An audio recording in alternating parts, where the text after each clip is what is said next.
Assalamualaikum warahmatullahi wabarakatuh. Hello friends, how are you today? I hope your day is better than yesterday, and I hope you're always healthy and happy. I'm Sukmodo Gitararjo. Today we're going to learn about perfect tense. What is perfect tense?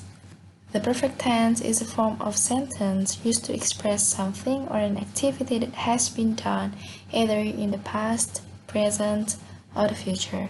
So the keyword here, that the activity that has been done and the time are in the past, present, or the future.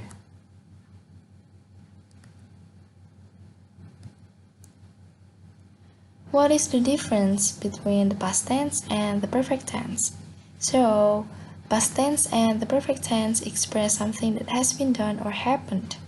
The difference is, past tense expresses an activity that occurred at a specific time in the past, while the perfect tense expresses an activity that occurred at an specific time in the past. For example, here, first is sentence that contain past tense. I washed my clothes 2 hours ago, so here is time signal, the specific time of past tense. And the second one is sentence of perfect tense. I have washed my clothes. So there is no specific time or time signal here.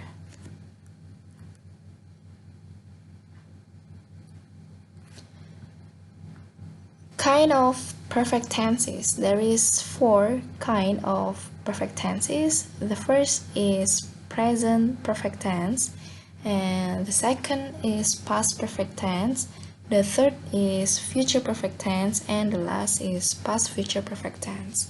Okay, we learn of the first type of perfect tense is present perfect tense.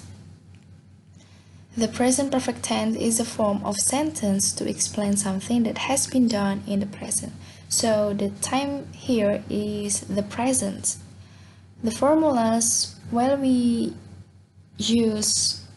want to make a verbal sentence, the positive formulation is subject plus has or have.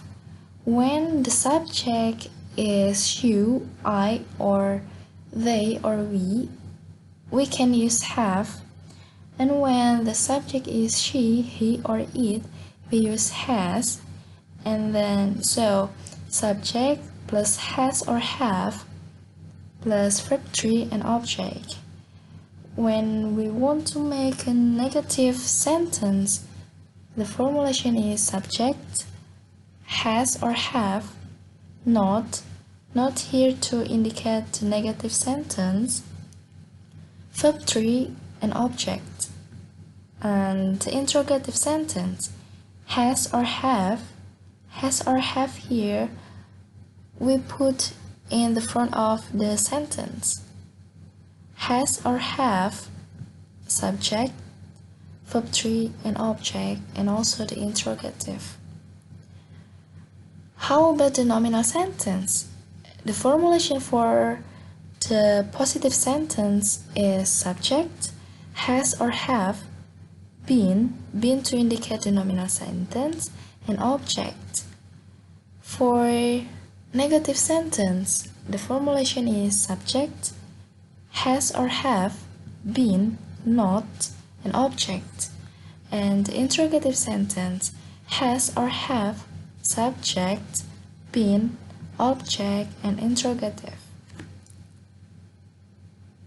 Here is the example sentences of present perfect tense. First is verbal sentence. And the positive sentence, like Jim has eaten lunch. Has eaten. Why has? Because the subject is Jim. Jim is he, so we can use has. The complete sentence is Jim has eaten lunch. while the negative sentence is Jim has not eaten lunch, so we can put not after has here. And interrogative sentence, has Jim eaten lunch?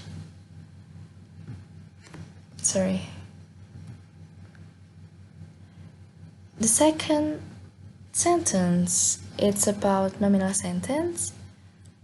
When we want to make a positive sentence like this, the example sentence like they have been in the class, and the negative sentence, they have not been in the class. The interrogative sentence, have they been in the class? Do you understand, guys? Okay, we move to the second types of perfect tense. Here is past perfect tense. The past perfect tense is a form of sentence to explain something that has been done in the past. So the time here is in the past. Before is the present, now is in the past. The formulation where we want to make a positive sentence, subject, had, verb 3 and object. For negative sentence, subject, had, does not, verb 3 and object. And the interrogative sentence, had, subject, verb 3 and object. For example, here is positive sentence, Brian had eaten when Bob came. When Bob came is an object, had eaten, and Brian as a subject. A negative sentence, Brian had not eaten when Bob came. While the interrogative sentence, had Brian eaten when Bob came. Okay, we move to the third type of perfect tense. Here is future perfect tense. The future perfect tense is a form of sentence to explain something that will already be done in the future. So the time here is in the future. The formulation where we want to make a verbal sentence. First, positive sentence, subject, will, have, verb 3 and object. Why we use will? Because it is to indicate the future time. So we use will. I'm sorry, there is a mistake. And how about the negative sentence? Subject plus will, not, have, verb 3 and object. And the interrogative sentence, will, subject, have, verb 3 and object, and also the interrogative.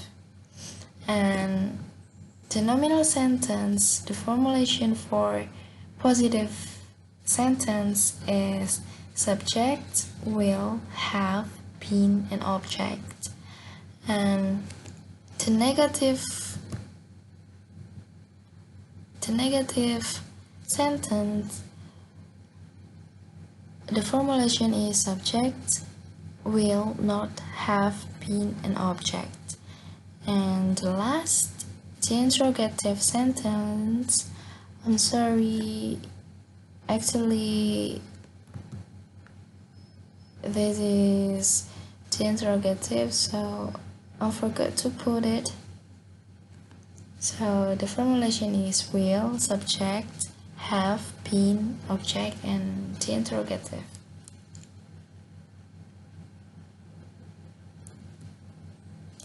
The example sentences of future perfect tense. First is verbal sentence. She will have left when you come this afternoon. So here is there is a will to indicate the future time. And for the negative sentence, she will not have left when you come this afternoon. And the interrogative, Will she have left when she come this afternoon?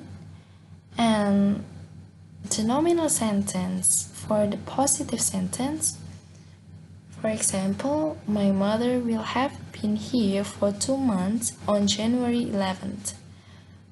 And the negative sentence, my mother will not have been here for 2 months on January 11th. And the interrogative sentence, will my mother have been here for 2 months on January 11th? Have you understand what I mean, guys? Have you understand the material, the 3 types of of perfect tense? Okay, here is the last types of perfect tense.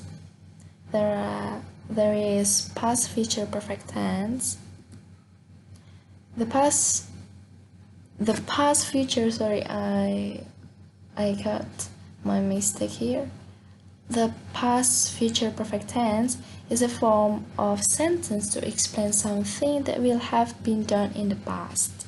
In learning English, the past future perfect tense is one of the most influential tenses because the past future perfect tense can also be used when making type 3 of conditional sentences. The formulations for positive sentence, subject plus would or should, have, verb 3 and object. For the negative sentence, the formulation is subject, would or should, not, have, verb 3 and object. And the last, for interrogative sentence, the formulation is would or should, subject, have, verb 3 and object, and also the interrogative. For example sentence here, she would have gone to school if you didn't come. So if here is type 3 of conditional sentence, she as a subject would have gone is verb 3. For a negative sentence, she would not, we can put not after would. She would not have gone to school if you didn't come. And the last one, would she have gone to school if you didn't come? Okay guys, that's all I can say. I'm sorry, there are a lot of mistakes that I make. I'm sorry if my grammar is so bad and my voice is not clearly to you to understand.